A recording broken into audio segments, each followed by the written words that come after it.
Hi, I'm Mina. And I'm Yules. Thanks for tuning in to Artificially Informed. In the next 60 minutes or so, two dead stars are actually going to drift closer together in the deep vacuum of space. Which is just wild to think about. Right. Down here on Earth, though, an artificial intelligence is going to quietly read thousands of private computer screens. Oh, yeah. And someone, somewhere, is going to make a $500 million bet on a single, completely unverified geopolitical rumor. The scale of it all is just, it's staggering. It really is. Welcome to today's Deep Dive. It is March 24, 2026, and if you are listening to this on a phone right now, the GPS chip inside your device is communicating with the exact same satellite network that scientists are currently using to detect ocean tsunamis from the edge of space. Yeah, the sheer volume of data that we are generating and navigating every single second, I mean, it's just mind-blowing. Exactly. We are living in an era where the boundary between a physical event and a digital reaction it's completely evaporated. Which is our mission for today. Because if you look at the news right now, it feels like a fire hose aimed directly at your face. Right, just overwhelming. You get these fragmented headlines about the Middle East, airplanes colliding, ancient DNA, and it just feels like noise. Yeah. But today, for you listening, we are going to find the signal in that noise. We're going to connect the dots between high-stakes global geopolitics, catastrophic infrastructural failures, massive leaps in AI, and some breathtaking discoveries from our ancient past. Because it requires us to look past the surface-level events, right?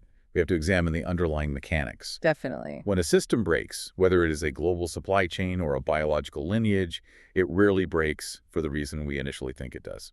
So true. So let's test that theory by starting with the most immediate high-stakes stress test currently happening on the global stage. The Middle East. Yeah, we are looking at a geopolitical crucible in the Middle East that is heating up not by the day, but literally by the minute. It's moving incredibly fast. It is. According to reports from Al Jazeera and Reuters, Iran has launched multiple waves of missiles at Tel Aviv, Israel, resulting in significant building damage and civilian injuries. And in tandem with that, the BBC and Al Jazeera are reporting that Israel has launched retaliatory strikes into southern Lebanon. Right, specifically hitting infrastructure. Yeah, including a petrol station near the Rashidi camp, which is a Palestinian refugee camp located on the coast of Lebanon. Wow. And Israel has formally announced intentions to control a military buffer zone stretching all the way up to the Litani River in Lebanon. So we really have a massive regional escalation on our hands. We do. But as we unpack this, it's vital for us to pause and just look at the mechanics of this impartially. Absolutely. For everyone listening, we are looking at these reports impartially to understand the global dynamics. We aren't endorsing any specific political or military viewpoint from the left or the right. Right, we're just unpacking the facts. Exactly, just unpacking the facts as reported by international outlets like Reuters, Al Jazeera, and CBS. So to see how these dominoes fall, the biggest domino right now involves the United States. Yeah, the ultimatum. Right. U.S. President Donald Trump has issued a strict 48-hour ultimatum for Iran to reopen the Strait of Hormuz. And he's threatening catastrophic bombing campaigns against Iranian power plants if they fail to comply. Which is a massive threat. The geography of the Strait of Hormuz is basically the engine of this entire crisis, isn't it? It really is. If we look at it purely as a mechanical valve in the global economy, it is astonishingly fragile. How so? Well, it is a narrow waterway separating the Persian Gulf and the Gulf of Oman. At its absolute narrowest point, it's only about 21 miles wide. 21 miles, that's nothing. It gets worse. The actual shipping lanes, the deep water navigable by very large crude carriers, you know, those massive ships that transport oil. Yeah. Those lanes are only 2 miles wide in either direction. Wait, a 2-mile lane handling a massive percentage of the entire world's consumed oil? Yes. Calling it a bottleneck feels like an understatement. It's more like a pressure valve in a highly volatile hydraulic system. That's a great analogy. And you close that valve, the pressure doesn't just build up in the Persian Gulf, it blows out pipes halfway across the world. Which is exactly what we are seeing right now in Europe. Yeah. TechCrunch and the BBC are reporting that Slovenia, a member of the European Union, has become the first EU nation to introduce emergency fuel rationing. They're limiting motorists to 50 liters a day. That's incredible. And in the United States, the gig economy is fracturing under the price pressure, too. Oh, absolutely. DoorDash has been forced to pay its independent contractors, its dashers, gas relief funds, just to keep them making deliveries. So the economic cascade is literally instantaneous. It is. But let me challenge the diplomatic narrative we're being fed here because it seems wildly contradictory. Okay, how so? On one hand, President Trump is threatening to bomb Iranian power grid infrastructure. Right.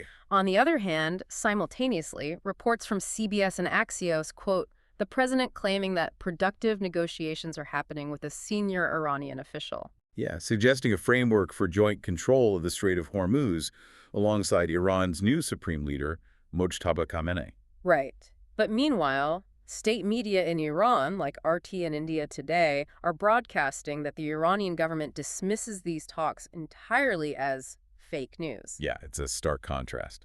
So how can a nation threaten apocalyptic airstrikes while simultaneously pitching a joint custody agreement over the world's most contested waterway? Well, from a game theory perspective, this is a textbook application of the madman theory of negotiation. Madman theory. Yeah, it was historically utilized during the Cold War.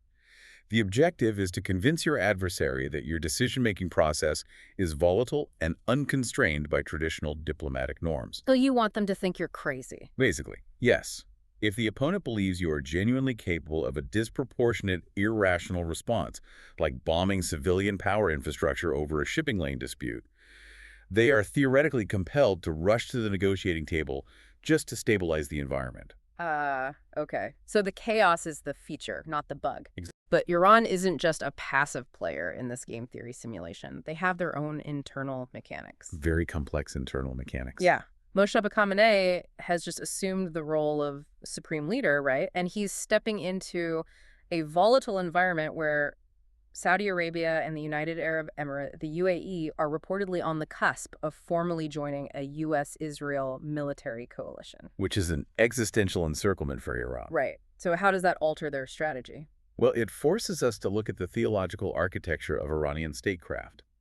There's a deep-seated concept in Shia Islamic jurisprudence known as taqiyya. Taqiyya, what does that mean exactly? Broadly speaking, taqiyya is the sanctioned practice of concealing one's true beliefs, intentions, or strategic posture when facing imminent existential danger. Oh, wow. It is a doctrine of ultimate strategic flexibility. So if a state is surrounded by a hostile coalition, taqiyya basically provides the theological permission slip to do whatever is necessary to survive, regardless of past promises. Precisely. And that is the debate happening in intelligence circles right now.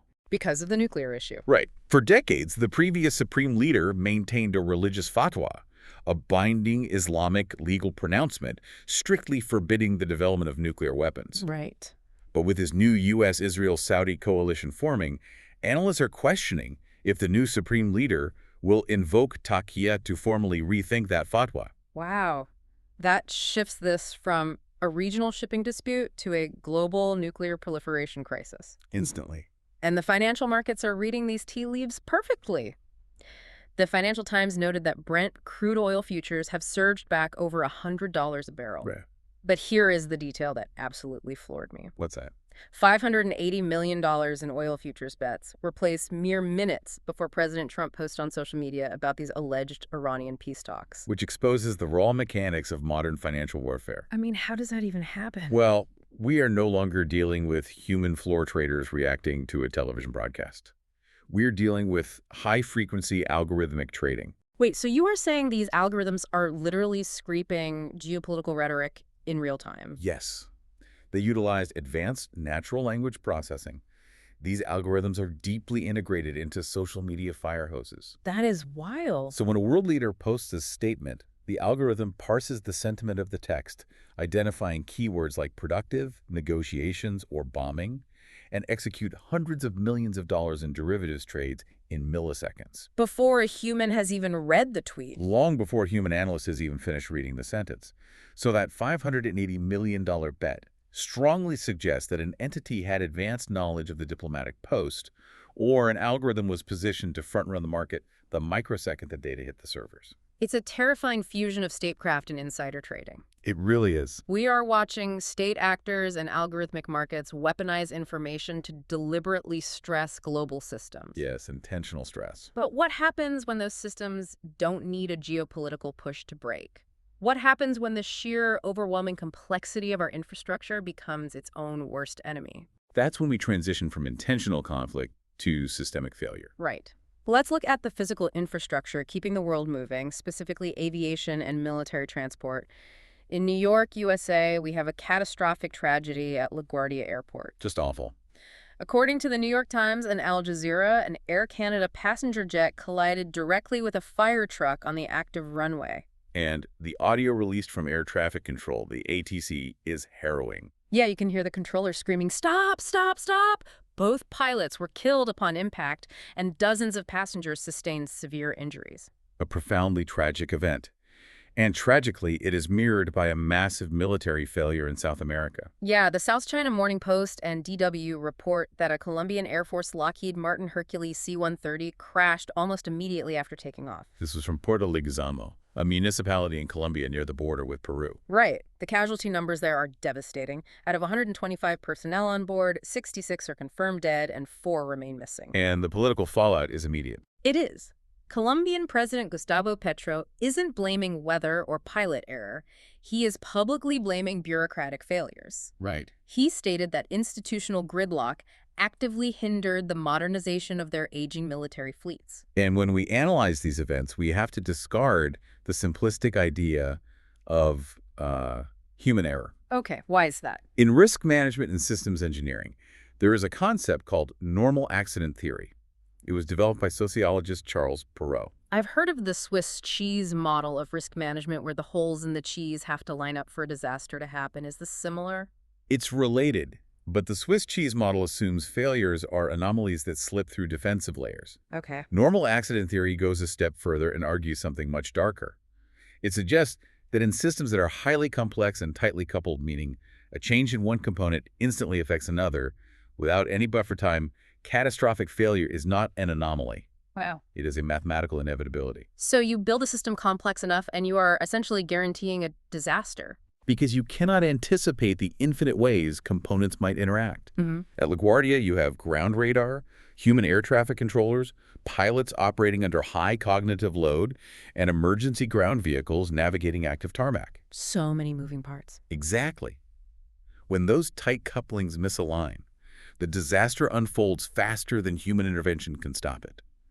The ATC screaming "stop" is the sound of a human realizing the system has fundamentally outpaced their ability to control it. That gives me chills. And that makes the situation in Colombia even more frustrating, because that doesn't sound like an unpredictable tight coupling. That sounds like active negligence. Right. The C-130 Hercules is known as an absolute workhorse of military aviation. But if an airframe exceeds its operational flight hours, you are dealing with metal fatigue, microfractures in the wings, degrading hydraulics. And bureaucratic inertia is an active force of structural decay. When President Petro blames bureaucracy, he's acknowledging that political gridlock is not a victimless crime. Delaying budget approvals for military modernization forces personnel to operate machinery that the laws of physics dictate is no longer safe. The risk just compounds exponentially with every single delayed signature on a procurement form. Exactly. And speaking of bureaucratic systems cannibalizing themselves, we have to look at what is happening at domestic airports right here in the United States. A TSA situation. Yeah. Due to a looming U.S. government shutdown and severe staffing shortages within the TSA, the Transportation Security Administration, the Washington Post, and AP are reporting that ICE agents, Immigration and Customs Enforcement, have been deployed to security checkpoints at major transit hubs like Pittsburgh and Atlanta. They are managing the massive passenger queues just to keep the airports functioning. It is entirely surreal. You have agents trained for border security and immigration enforcement essentially doing crowd control at domestic airport lines. It's like calling in the Coast Guard to direct highway traffic because the local police ran out of funding. I mean, are we just witnessing a global trend of slapping duct tape on deep systemic infrastructural rot? Yes. It is a profound failure of jurisdictional integrity. When a government faces a shutdown, the continuous funding mechanisms required to operate a complex society freeze. Right. Deploying IC to a TSA checkpoint is a reactive stopgap measure. Right. But the deeper issue is the degradation of public trust. Well, I'm not sure public trust in the TSA was exceptionally high to begin with. Fair point. But when the public observes heavily armed immigration agents managing a domestic security queue, it signals that the machinery of the state is fundamentally breaking down. It really does. We are cannibalizing parts from one vital organ of the government just to keep another organ pumping. It reveals the fragility of the institutions we rely on for daily safety. So we're talking about legacy hardware, both mechanical and institutional, failing under modern political strain. Yes, But the ultimate legacy hardware is the planet itself. very true. And right now, the Earth is being subjected to a thermal stress test that we have absolutely no protocols for. The scale of the planetary shift is dwarfing our infrastructural capacities. It truly is. To put the scale in perspective, France 24 is reporting that the WMO, the World Meteorological Organization, has issued a dire warning. Global ocean warming has reached unprecedented record levels. And the truly terrifying part of the WMO report is the timeline. Yeah, they state that this ocean warming will persist for hundreds, if not thousands of years, regardless of what we do today. It's locked in. Meanwhile, in Nairobi, Kenya, the immediate violence of this changing climate is on full display. Devastating regional floods have killed roughly 88 people and displaced over 2,600 families. The floods in Kenya are the acute symptom. The ocean warming is the chronic underlying disease. Right. The mechanics of ocean warming revolve around thermal inertia. Water possesses a remarkably high specific heat capacity, meaning it takes a massive amount of energy to heat it up, but once heated, it retains that thermal energy for incredibly long periods. So even if we globally outlawed carbon emissions tomorrow morning, the oceans wouldn't just instantly cool down. Not at all.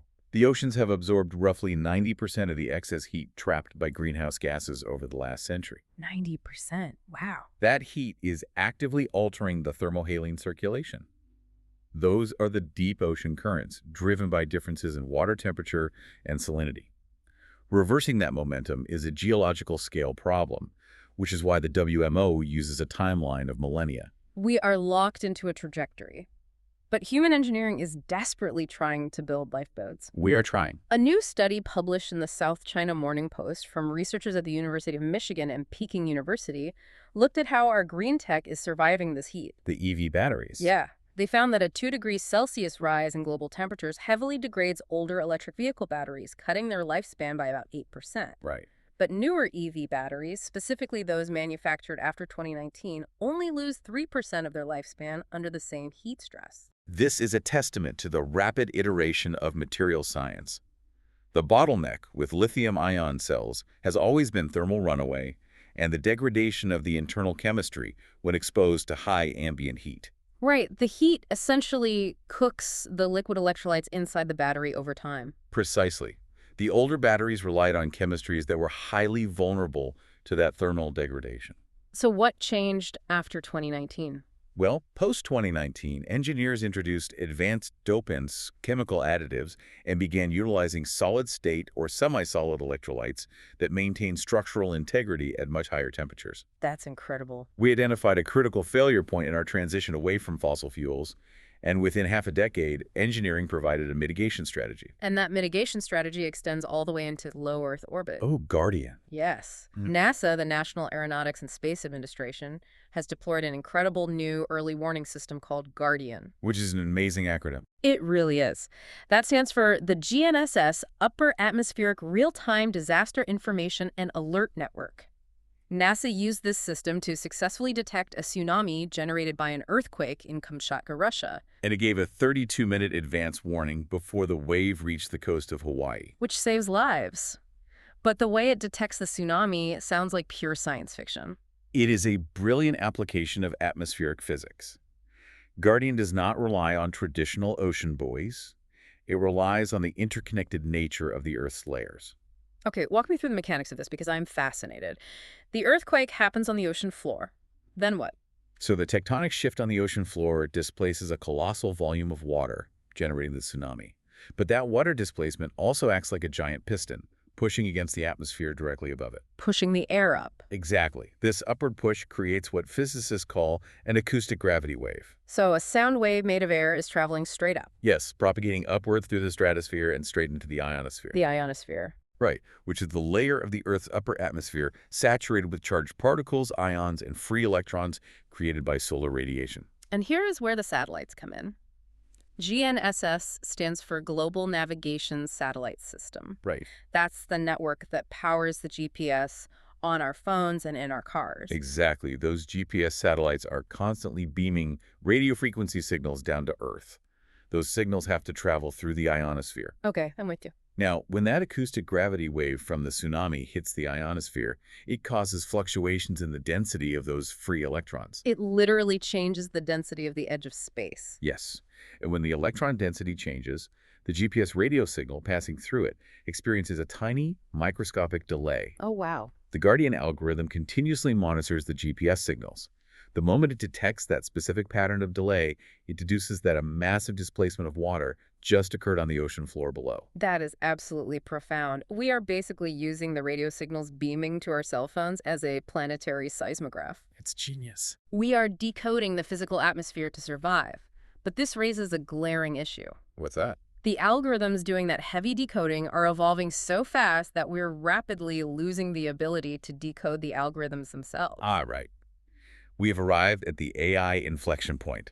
The transition from AI as a novel chatbot to AI as structural infrastructure. And the physical infrastructure of AI is where the real war is happening right now. Oh, absolutely. According to TechCrunch, a startup called Gimlet Labs just secured $80 million to solve what they call the AI inference bottleneck. Big money. Huge. They are promising to allow massive AI models to run seamlessly across completely fragmented silicon chips, whether they are made by NVIDIA, AMD, or Intel. And meanwhile, on the consumer side, Dark Horizons reports that the gaming community is in open revolt against NVIDIA's DLSS 5 AI graphics technology. So why is Gimlet Labs worth $80 million? To understand that, we have to look at the monopoly NVIDIA currently holds, which is built on a software layer called CUDA. CDA is what allows developers to talk to NVIDIA's graphics processing units, right? Yes. For years, if you wanted to do serious AI development, you had to write your code in CUDA, which meant you were locked into buying NVIDIA hardware. Right. This was fine for AI training, which is the process where you feed a massive supercomputer 1 trillion words so it can learn patterns. So training is like the AI spending a year in the library studying for the final exam. Perfect analogy. Yeah. But inference is when you actually ask the AI a question and it has to generate an answer. Taking the exam. Exactly. Inference needs to happen instantly, locally, on millions of different devices, laptops, servers, edge devices that don't all have NVIDIA chips inside them. Which brings us to the memory bandwidth bottleneck. Generating an AI response requires moving massive amounts of data back and forth between the memory and the processor. Right. If you don't have a specialized chip, it's like trying to suck a swimming pool through a cocktail straw. That's exactly it. Gimlet Labs is essentially building a universal compiler.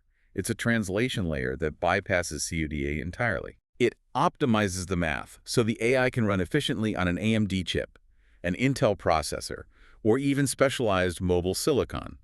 It democratizes the hardware layer, breaking the monopoly, and making inference ubiquitous and cheap. But making inference ubiquitous means the AI is suddenly everywhere, watching everything. Yeah, that's the flip side. Apple is prepping for their WWDC Developer Conference this June. That's the Worldwide Developers Conference.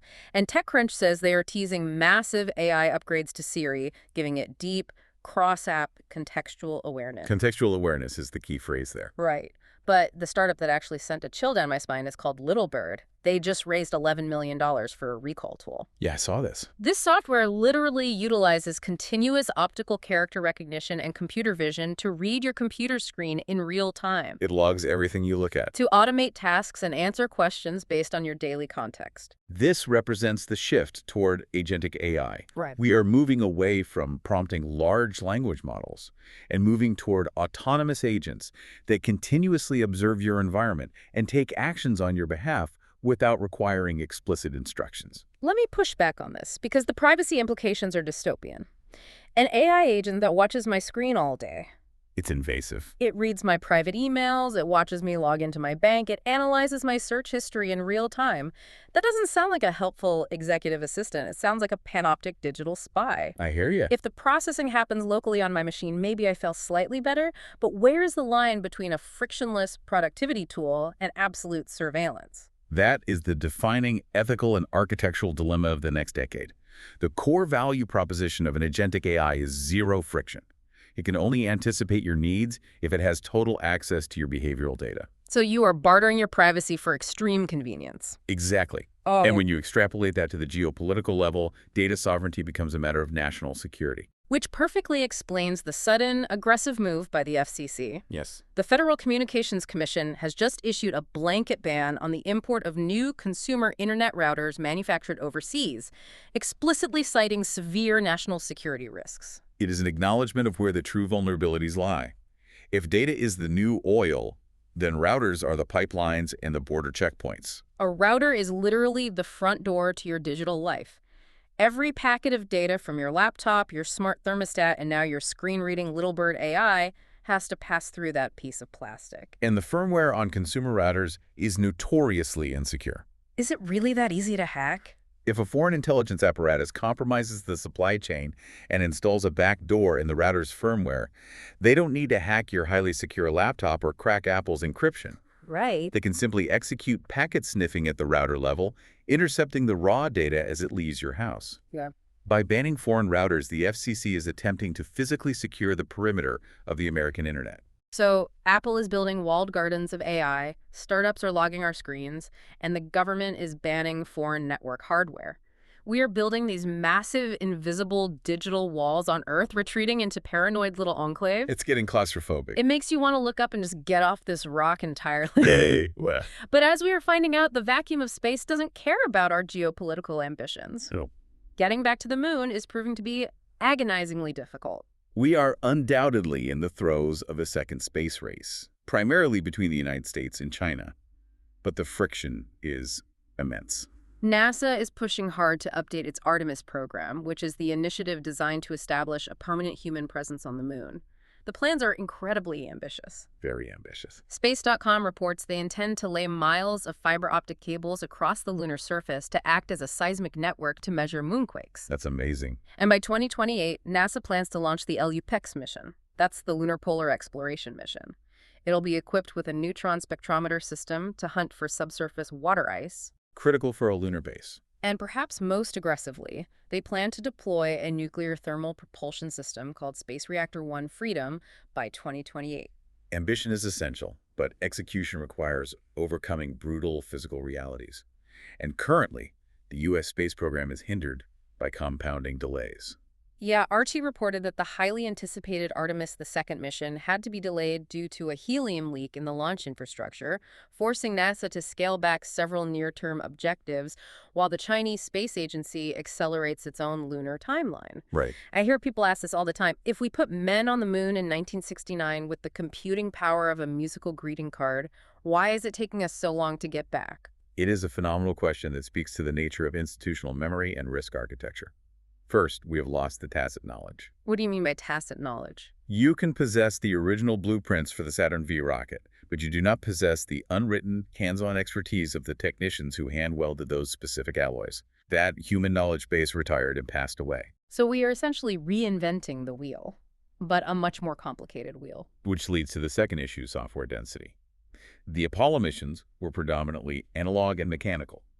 Modern spacecraft, like the Orion capsule, are governed by tens of millions of lines of interwoven code. So much more room for bugs.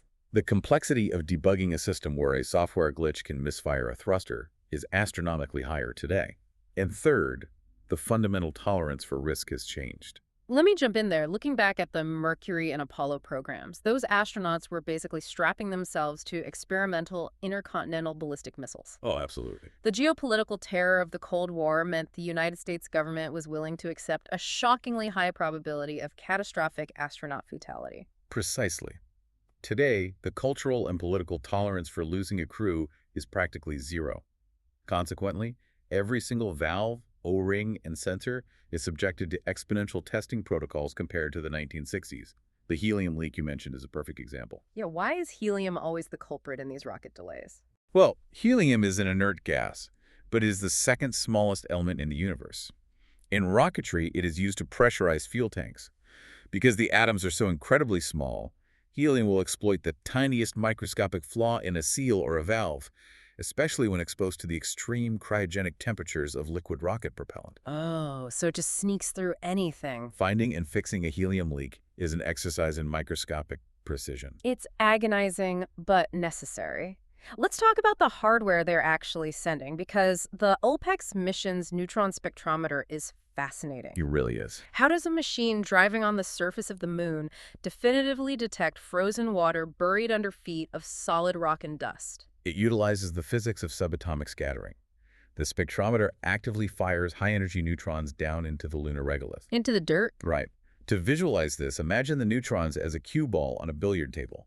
If that neutron strikes a heavy element in the soil, like an atom of iron or titanium, it experiences elastic scattering. Okay. It bounces off the heavy atom while maintaining almost all of its original speed. The cue ball hits a bowling ball, it just ricochets off fast. Exactly.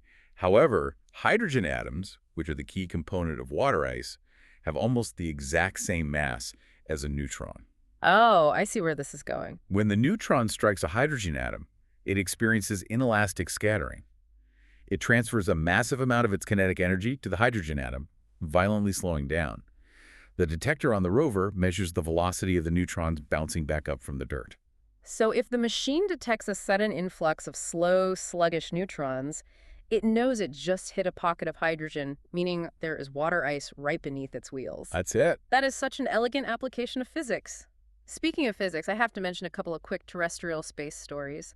NASA's X-59 experimental jet, designed to break the sound barrier quietly by shaping its Mach cone to muffle the sonic boom, had its second test flight cut short by an undisclosed technical glitch. Just another reminder of the difficulties in prototyping edge case aerodynamics. And for all the UFO hunters listening, Popular Mechanics reported that the mysterious, allegedly levitating metal sample analyzed at the Oak Ridge National Laboratory, or RNL, has been definitively proven to be a terrestrial alloy. Yeah, no alien technology. Just an interesting piece of Earth metal. Sorry to the Mulder and Scully fans out there. Always next time. But looking out into depth space, Science Daily reports that astrophysicists utilizing supercomputer simulations have finally solved a 50-year-old mystery regarding red giant stars. This is a huge discovery. They proved that the immense stellar rotation actually acts as a transport mechanism, moving heavy elements forged in the nuclear core all the way out to the star's surface. It fundamentally alters our models of stellar nucleosynthesis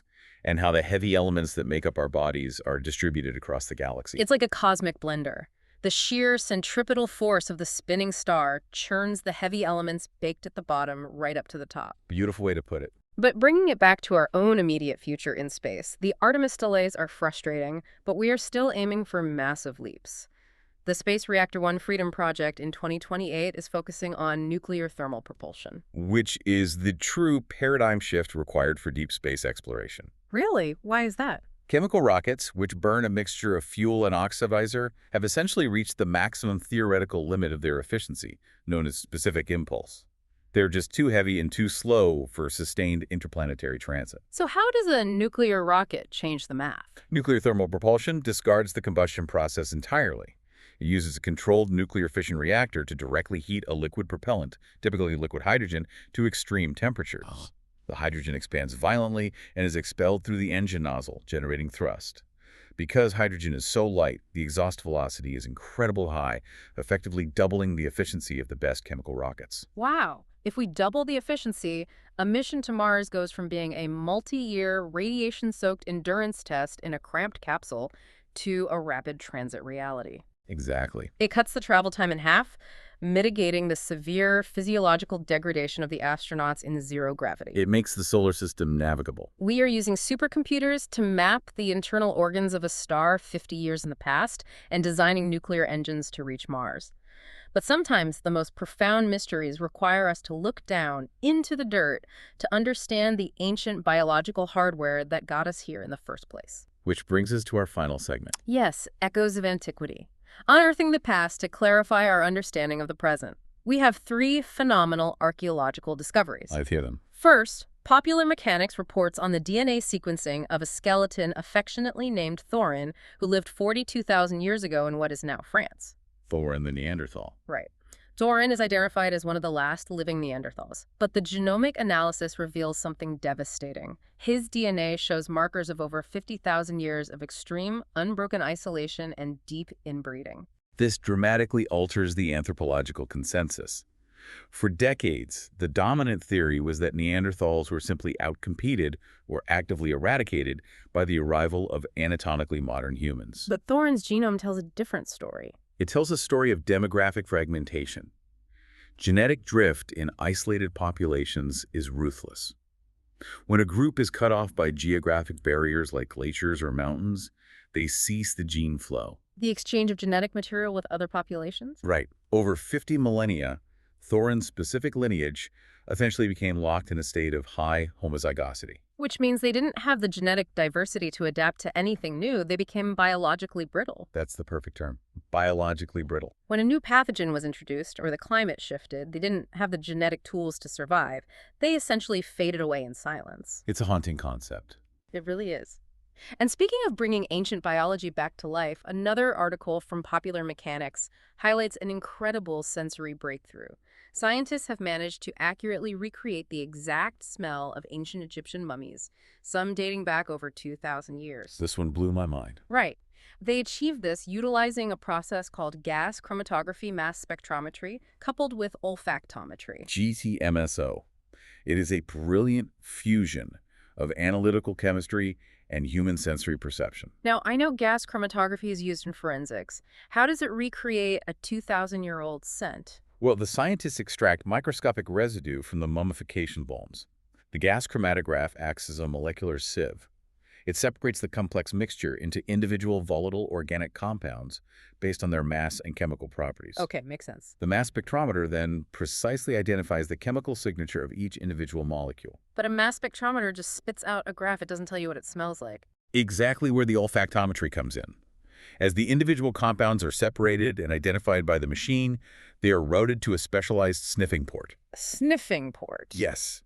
A trained human olfactory expert literally smells the individual ancient molecules as they emerge, categorizing the aromatic profile. And the profile they discovered was intensely complex. They identified the distinct aromatic signatures of sweet cedar resin, spicy myrrh, and rich frankincense. It completely shifts our perspective. It does. We usually think of mummification purely as a morbid physical preservation technique to stop tissue decay. But this proves it was a deeply curated, sensory religious ritual designed to spiritually guide the deceased. Yeah. We aren't just looking at artifacts under glass anymore. Right. We're breathing in the exact environment of an ancient Egyptian funerary priest. It collapses the thousands of years of distance between our modern perception and their lived reality. And sometimes that distance is zero because the history is quite literally directly beneath our feet. In the Czech Republic, highway construction crews excavating a route uncovered a massive 62-acre Celtic settlement dating back to the Latin period, around 450 BC. Unbelievable. The site was positioned directly along the ancient Amber Road, and it is packed with historical coinage and luxury ceramics. And if we push the timeline back millions of years, Science Daily reports that paleontologists working in the brutal, freezing environment of the Canadian High Arctic, specifically on Devon Island in Nunavut, discovered a 23-million-year-old fossil of a rhinoceros. An ancient rhino. Right, known as Epiatherosauриum itchilic. Just try to visualize that. A rhinoceros trekking through what is today the frozen wasteland of the Canadian Arctic. The paleoclimatology is staggering. It proves that during the early Miocene epoch, the global climate was a massive greenhouse, allowing subtropical flora and fauna to thrive near the North Pole. It radically alters our mapping of ancient animal migrations. But I want to circle back to the Celtic town found under the modern highway. It makes you realize how much human history we're just blindly driving over every morning during our commutes. Well, human geography is remarkably consistent.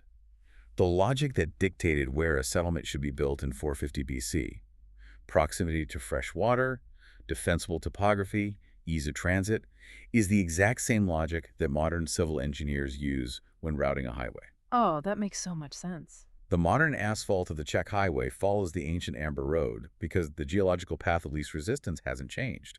We are perpetually building the infrastructure of the present directly atop the foundations of the past. Which brings us to a profound lesson about the architecture of our society today. Think back to Thorin the Neanderthal. His lineage was erased from the Earth because they suffered from extreme geographic and genetic isolation. If we draw parallel to our modern world, we possess unprecedented connective infrastructure. We have AI agents parsing our data, gigabit routers, and global supply chains. But intellectually and socially, are we suffering from our own form of isolation? It is a vital question. Thorne is a stark warning about the evolutionary penalty of fragmentation. Today, the isolation isn't glaciers. It is algorithmic echo chambers. Yes. It is the digital balkanization where we retreat behind national firewalls and curated data streams. If we lose the exchange of diverse ideas, our society risks becoming ideologically and structurally brittle, entirely unable to adapt to the massive planetary shifts we discussed earlier. Wow. Genuine survival requires more than just a fiber optic connection. It requires genuine, resilient exchange. What an incredible journey this has been. Let's ground ourselves back in the present moment. Over the last hour, we have navigated the tense, algorithmically driven geopolitical conflicts of the Middle East. We unpacked the terrifying mathematics of why complex aviation and infrastructural systems inevitably fail. We explored how our atmosphere is acting as a planetary tsunami alarm, the explosive hardware bottlenecks defining the AI revolution, and the agonizing physics of returning to the moon. A lot of ground covered. And we ended by smelling the sweet, spicy resin of an ancient Egyptian tomb. A vast, deeply interconnected web of human endeavor and physical reality. But there is one final awe-inspiring detail from the astronomical data that we haven't touched on yet, and I think it offers the perfect perspective to close on. What's that? Astronomers have recently been tracking two failed stars, celestial objects known as brown dwarfs. When they formed, they simply didn't possess quite enough mass to ignite the nuclear fusion required to become true stars. They were just dark, cold spheres of gas. Right. But right now, over millions of years, these two brown dwarfs are slowly drifting toward each other. And the astrophysics models predict that when they eventually collide and merge, their combined mass will finally be enough to ignite that nuclear fusion. They will be given a second chance to ignite into a brilliant burning star. The universe is defined by its capacity for transformation. I love that. So, whether we are staring down the barrel of broken global supply chains, struggling space programs, or the ghosts of our isolated ancient ancestors, maybe the universe always leaves room for a second chance to shine. And who knows, maybe the diagnostic machinery of our modern world isn't entirely broken. Maybe we are just finally learning how to read a much more complicated scan. Well said. Thank you for joining us today for this deep dive. Keep your curiosity alive, and we will see you next time. For enjoying Artificially Informed. Hit subscribe and share it with a friend. From the left, the right, and straight from the algorithm. Thank you. Welcome to The Debate. Today, we are looking at a planetary economy where, well, the cables are actively snapping. If you snap a single cable on a massive suspension bridge, it doesn't just sag, it violently tears itself apart. Right, it creates a total chain reaction.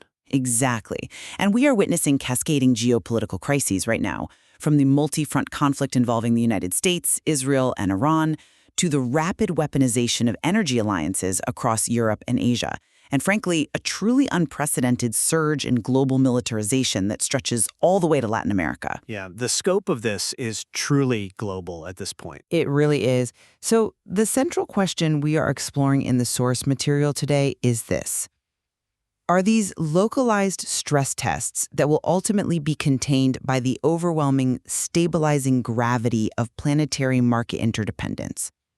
Or are these conflicts evidence that traditional Western-led diplomatic and economic deterrence has permanently collapsed? Ushering in an era of fragmented, militarized mercantilism. That's the core of it. I will argue that we are witnessing the definitive collapse of economic deterrence in favor of global militarization. And I will argue that the interconnected planetary market is actively forcing restraint and will forge a new integrated equilibrium. Let's get right into the position statements. The material we are analyzing today, which aggregates the latest global reports, paints a stark picture. For decades, we were promised that intertwined markets would make war obsolete. The theory was simple. Conflict would just be, too expensive. The classic capitalist peace theory. Right. Yet consider the Middle East right now. Despite immense market pressure, devastating sanctions, and the constant threat of total economic blockades, Iran has launched waves of missiles directly into Israel. Well, they have, but And the U.S. and Israel have engaged in direct kinetic strikes. We are also tracking reports in the source material that Saudi Arabia and the UAE are on the cusp of joining the fight as their patience runs out. The economic lever has completely failed to deter the missile. I see what you're saying, but you're looking at the explosions and missing the containment. Let me just finish laying out the planetary perspective because the contagion of this is undeniable. We are in the midst of a global arms transfer boom. European military imports are up a staggering 155%. Whoa, wow. Yeah, and the United States now dominates 40% of global arms exports. Nations across the globe are explicitly preparing for war, not trade. The data points in one highly concerning direction. State security and military survival have decisively overridden the logic of global economic cooperation. I come at it from a very different way. The apocalyptic view of a fractured, militarized world certainly grabs headlines. I mean, that's obvious. But it completely ignores the profound, pragmatic power of global capital and diplomacy that is operating right beneath the surface. How so? Well, you say economic deterrence has failed, but I argue that the threat of economic ruin is precisely what is forcing restraint in the most critical moments. We see this vividly in the material. You mean with the postponed strikes? Exactly. President Trump explicitly postponed strikes on Iranian power plants and called off an ultimatum regarding the Strait of Hormuz specifically because of market pressures. There were extensive backdoor negotiations driven by that economic reality. But a temporary pause doesn't equal lasting deterrence, does it? It does when it's systemic. Furthermore, the evidence of continued planetary integration is incredibly robust. Consider the European Union and Australia sealing a sweeping 8-year free trade deal. Right, the tariff bypass. Yes, they are doing that specifically to bypass U.S. tariff uncertainties and insulate their economies. Or consider former U.S. diplomat Kurt Campbell anticipating a courteous, highly pragmatic summit between President Trump and China's Xi Jinping. Despite all the regional military posturing. Precisely. Nations are not abandoning the global market. They are renegotiating their positions within it. The system is recalibrating, not collapsing. I see why you think that, but let me give you a different perspective on how these mechanisms are actually functioning on the ground, particularly in the Middle East. Go ahead. You point to a pause in strikes as evidence of market restraint, but we have to look at the underlying motivations of these state actors. Iran's supreme leader, Mojtaba Khamenei, is reportedly rethinking a 3-decade-old nuclear fatwa. Right, the religious decree prohibiting nuclear weapons. Exactly. He's rethinking it due to perceived existential threats. That is a monumental tectonic shift in policy. I mean, it's a rhetorical shift, certainly. It's more than rhetoric when state survival is on the line, though. It proves that the perception of an existential threat permanently trumps the fear of economic sanctions. The economic lever is fundamentally broken. How is it broken if they haven't actually built the weapon? Because Iranian officials can publicly dismiss U.S. claims of negotiations as manipulative fake news intended merely to soothe financial markets, and then they proceed to rain ballistic missiles on Israel anyway. Well, deterrence requires the threat of consequence to outweigh the benefit of action. When the sheer survival of a regime is at stake, the price of a barrel of oil becomes entirely irrelevant to them. I am sorry, but I just don't buy that. Let me tell you why. Okay. You are separating the geopolitical decision-making from the financial mechanics, but they are inextricably linked. The price of oil is never irrelevant to regime survival. It is the absolute engine of it. But they still launched the missiles. Yes, but consider the financial data and the source material. Immediately prior to the president's post about productive talks with Iran, over $580 million in Brent and WTI oil futures were traded in a single minute. Right, I read that. But what does a massive futures trade in London or New York actually have to do with stopping a missile launch in Tehran? I'll explain. Because I am really struggling to reconcile the math of the market with the reality on the ground. It has everything to do with it. Let's break down the mechanism. When you see a $500 million spike in oil futures in 60 seconds, that is global capital signaling an imminent, catastrophic spike in energy costs. Sure, a massive price shock. Exactly. And for a regime, any regime, that sudden inflation instantly crushes the purchasing power of their domestic population. It means food costs soar. It means rolling blackouts. which usually leads to unrest. Precisely. Historically, domestic economic collapse and the resulting civilian uprisings are vastly more dangerous to a ruling government than a foreign adversary's military. The sheer volume of capital at risk creates an invisible boundary. So you're saying it forces leaders to pause because crossing that line is domestic economic suicide. Exactly. It operates like a planetary algorithmic thermostat. The moment geopolitical heat rises, capital automatically triggers cooling mechanisms, like capital flight and inflation fears. That force leaders to step back? Yes, and it is not just Western capital doing this. Notice how the broader global South is mobilizing to protect the economic status quo. You mean the mediation efforts? Right. Nations like Pakistan and Oman are stepping in to host peace talks and act as mediators. Why? Because a closure of the Strait of Hormuz, through which 20% of the world's oil flows, would devastate their own developing economies. An algorithmic thermostat is a fascinating way to conceptualize it. But I challenge the premise that this thermostat is actually stabilizing the house. How so? I think a much more accurate analogy for the global economy right now is a hostage situation, one where global energy access is the ransom. You mentioned that $580 million trade. Yes, the future spike. To me, that doesn't show a market forcing peace.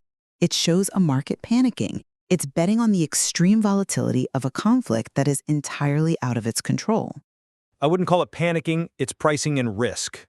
But if the market is such a brilliant stabilizing force, why are we seeing former Mossad officials like Rami Igra coming out publicly?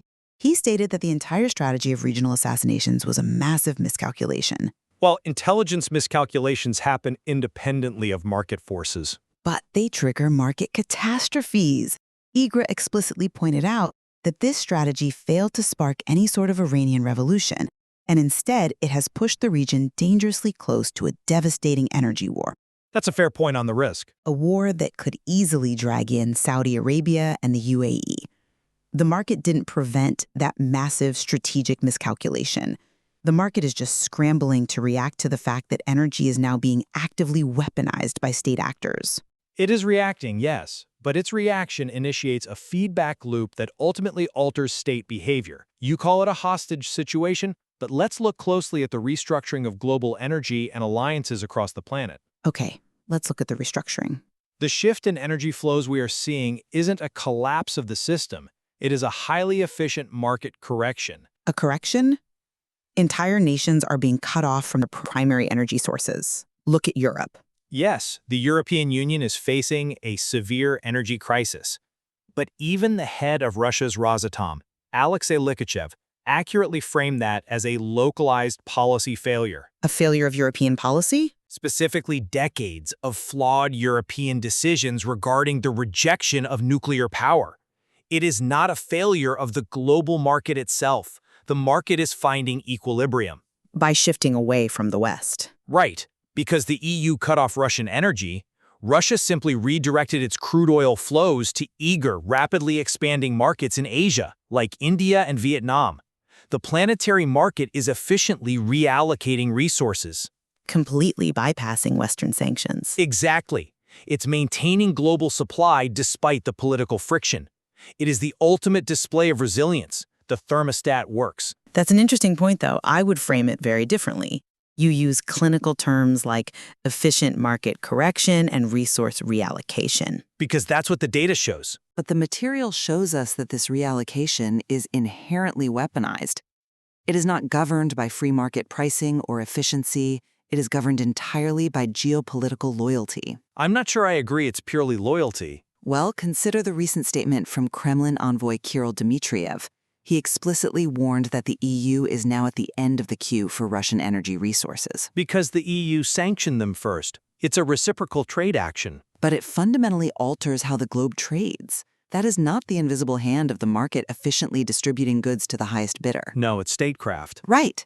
That is a state actor using energy as a punitive weapon, a closed fist, to reward loyal allies and starve strategic adversaries. When resource distribution is determined by political allegiance, rather than capital efficiency, you no longer have a global market. You think it's completely fractured? You have mercantilist blocks. And I would argue that this weaponization of energy and supply chains is the exact causal mechanism driving the physical militarization of the globe. How so? Because economic deterrence failed, nations realized they can only rely on hard power. I understand the leap you are making from energy security to hard power, but you are conflating a defensive economic posture with offensive physical fragmentation. Am I? Let's look at the scale of this physical fragmentation, because it is staggering. We're not just talking about abstract policy shifts in Brussels or Moscow. We're talking about hardware. We're talking about hardware, and we're talking about blood. The anxiety is contagious, and it is spreading rapidly. Let's look at Asia. Okay. China's state publication, The People's Daily, is aggressively slamming Japan's deployment of upgraded Type 12 long-range missiles. They are explicitly calling it a kill network. Which is standard rhetorical posturing for the region. But the underlying economic shift is real. China is warning that Takaichinomics risks severe regional instability. Right, Takaichinomics. Yes, and for our listeners, this is a Japanese framework that explicitly ties domestic economic growth and innovation directly to defense spending and military capability. It's a strategic industrial policy. But when a major power ties its economic engine to its military-industrial complex, state security has decisively eclipsed economic integration. And this is in the world's most vital manufacturing hub. But Japan's economy still relies entirely on exporting those manufactured goods. They need open sea lanes. Yes, but the mindset of how to secure those exports has shifted from trade agreements to missiles. And this contagion isn't geographically contained to the great powers. You're referring to Latin America now. Exactly. We see the exact same mechanism playing out there. We recently saw the tragic crash of a Colombian Air Force C-130 Hercules plane in the Amazon. Right, leaving at least 66 dead out of the 125 soldiers on board. It is a profound human tragedy. But look at President Gustavo Petro's immediate reaction. He didn't just mourn the loss of life. He called for modernization. He used the moment to publicly decry the bureaucratic hurdles preventing military modernization. He framed a domestic tragedy as an absolute imperative to rapidly upgrade military hardware. Well, because flying outdated transport planes is incredibly dangerous. True, but it speaks to a broader planetary reflex. When crisis hits, the answer is no longer diplomacy. The answer is modernization, armament, and hard power. I think that's a bit of a leap. Look at the numbers. From Europe's 15.5% increase in arms imports, which let's be clear about what that actually means on the ground. It means a massive industrial shift. That means factories that used to build commercial goods, cars, and appliances are being retooled to churn out artillery shells and drones. Add to that the U.S. pumping out 40% of global exports, and Colombia demanding faster military modernization. It's a surge, definitely. The entire planet is arming up. They are preparing for conflict, not commerce. That is a compelling argument, but have you considered how we actually define militarization in a highly integrated world? What do you mean? You are looking at the acquisition of arms and assuming the intent is systemic conflict. I argue that building defense capabilities like Japan's missile deployment or Colombia's transport upgrades is a classic orthodox deterrence strategy. Deterrence through escalation? Deterrence intended specifically to preserve economic stability, not destroy it. Japan's economic lifeblood relies on secure maritime routes through the South China Sea. Sure, the trade routes are vital. Upgrading their defense is a message that they will protect their economic interests, which inherently stabilizes the region by raising the cost of aggression. I just don't see how flooding a region with long-range missiles preserves stability. Because it creates parity. And despite the aggressive rhetoric you citing from state publications, look at what is actually happening diplomatically behind closed doors. The U.S.-China summit. Yes, former U.S. diplomat Kurt Campbell anticipates a highly pragmatic summit between Donald Trump and Xi Jinping. Why? Because the United States and China are so economically intertwined. Even with the military buildup? Exactly. Even amidst a massive military buildup, the primary imperative remains economic stability. The institutions of global order are bending, absolutely, under immense stress, but they are not breaking. You truly believe the international diplomatic institutions are still functioning effectively? I do, and the material actively supports this. Even in the absolute epicenter of the current crisis, the Strait of Hormuz, we see institutional resilience. The UN proposals. Right. The UN Security Council is currently reviewing rival proposals from Bahrain and France regarding the security of international shipping lanes. Bahrain is pushing for a UN-backed action, While France has a rival text. emphasizing a European-led diplomatic approach, yes. They are debating texts while ships are being targeted. The very fact that these nations are routing their security concerns through the United Nations Security Council proves a point. Debating texts and seeking international consensus proves that the diplomatic architecture is still the primary vehicle for conflict resolution. I'm not so sure. Think about it. If we were truly in an era of pure, militarized mercantilism as you suggest, they wouldn't bother tabling resolutions at the UN. They would just unilaterally send warships. But they are sending warships. The U.S. has massive naval assets actively engaged in the region. Alongside the diplomacy, Israel is conducting strikes. Iran is firing ballistic missiles. I am not suggesting the complete evaporation of diplomacy, but I am suggesting that diplomacy has become entirely subordinate to kinetic action. subordinate is a strong word. When you have a massive multi-front war in the Middle East, a grinding ground war in Eastern Europe, and a rapid arms race in the Pacific, pointing to a UN Security Council debate feels inadequate. How so? It feels like pointing to a newly installed smoke detector while the house is actively engulfed in flames. Yes, the institutions exist, but their efficacy in actually maintaining peace has evaporated. We are witnessing the normalization of state-on-state conflict in a way humanity hasn't seen in decades. We are witnessing extreme volatility, certainly. But let's look at the actual, tangible outcomes of that volatility. You mentioned the normalization of conflict. Because it's everywhere.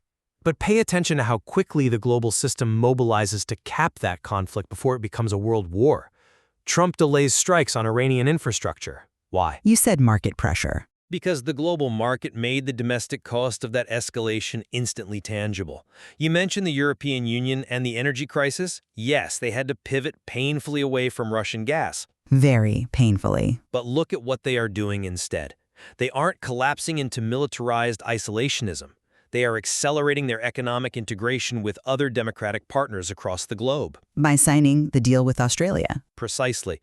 The EU and Australia finalizing an 8-year free trade deal to eliminate tariffs is a massive testament to the enduring appeal of the rules-based market. Across hemispheres. It bridges two entirely different hemispheres. They are actively building new economic bridges to insulate themselves from geopolitical shocks. This tells us a fundamental truth about our current era. Which is? When one part of the global network experiences trauma, the network doesn't die. It routes around the damage and forms new, more resilient connections. That is a very optimistic reading of a network that, to me, appears to be fundamentally fracturing into distinct, heavily armed spheres of influence. It's adaptation, not fracturing. The EU-Australia trade deal is not evidence of a unified, happy global market. It is evidence of regional blocs pulling up the drawbridges. By signing a free trade agreement? Yes. They are integrating with each other specifically to insulate themselves from the extreme volatility of U.S. trade policy and the aggression of Eastern powers. It is defensive mercantilism. Defensive? Maybe, but still cooperative. Within blocs, the fundamental reality is that the tools we relied on to prevent war, financial interdependence, global supply chains, energy networks. The pillars of globalization? Those very pillars have been turned into the weapons of war. When a nation's energy supply, its semiconductor access, and its financial clearinghouses are weaponized against it, that nation realizes it has no choice but to rely on its military. I disagree that they only rely on the military now. That is exactly why the arms trade is booming 155% in Europe. That is why the Middle East is on fire. The calculus of human survival has changed. The calculus has evolved, yes, but the underlying mathematics of human prosperity remain exactly the same. Which are? The cost of severing planetary interdependence is simply too high for any modern nation to bear. Let me bring us back to the financial markets one last time. Go ahead. We saw global oil prices drop and shares immediately rebound the moment there was even a whisper of good and productive talks between the US and Iran. The market is desperate for good news. The entire global system is spring-loaded to reward peace and punish escalation. Even as nations build up their militaries and retool their factories, the undeniable gravitational pull of economic prosperity forces them back to the negotiating table. Even with the massive arms boom? The arms boom you mention is a symptom of profound anxiety, not a desire for war. Ultimately, the interconnected planetary market acts as the planet's immune system. An immune system. Yes, it runs a severe fever during a crisis, but it mobilizes all its resources, diplomatic, financial, and institutional, to isolate the threat and restore equilibrium. We have covered immense ground in this discourse today, and the material we've analyzed presents a complex and frankly daunting picture of our planetary future. Let me summarize my position. Please do. While I acknowledge your points regarding the resilience of certain bilateral trade agreements and the undeniable immediate influence that financial markets can have on the timing of military decisions, the broader geopolitical trend is undeniable. The shift toward hard power? Yes. The sheer scale of the global arms boom, the shifting of energy from a universally traded commodity to a punitive geopolitical weapon, and the active multi-front conflicts across multiple continents, these all suggest a fundamental fracturing of the old planetary order. A sobering thought. When state survival is on the line, the missile outvotes the market. We are entering a fragmented era defined by hard power and heavily armed regional blocs. And to summarize my perspective, I certainly acknowledge the valid, sobering concerns you raise regarding the hardening of regional military blocs, the retooling of industrial bases, and the undeniable volatility in the Middle East. It's hard to ignore. It is. However, the rapid mobilization of diplomatic backchannels, the immediate and punishing market corrections to war rhetoric, and the forging of new, massive intercontinental trade agreements demonstrate something else entirely. What's that? That economic interdependence remains the ultimate gravity holding the global system together. Nations are absolutely arming themselves as a hedge against uncertainty. But the daily, pragmatic reality of global capital and diplomacy continues to force restraint when it matters most. An algorithmic mechanism. Exactly. The planetary market is not a fragile construct. It is a highly adaptive mechanism that forces cooperation even among the bitterest of adversaries. It is a profound tension. We began this discussion by looking at a massive suspension bridge, a structure that relies entirely on massive opposing forces pulling against each other just to remain standing. Right. Perhaps that is exactly what we are witnessing on a planetary scale today. The intense, violent pull of national security and militarization on one side, And the tremendous stabilizing counterpull of global capital and market interdependence on the other. whether this incredible tension will ultimately forge a new, resilient architecture for the 21st century, or whether the cables are already beginning to snap under the weight of these cascading crises, is a story that is still actively being written in the source material. It really is. We invite you to continue exploring these global shifts, look closely at the mechanisms driving them, and weigh the forces at play for yourself. Until next time. That's it for today's Artificially Informed. Nope. Thanks for spending your time with us. Yeah. Stay sharp, stay curious. See you next time.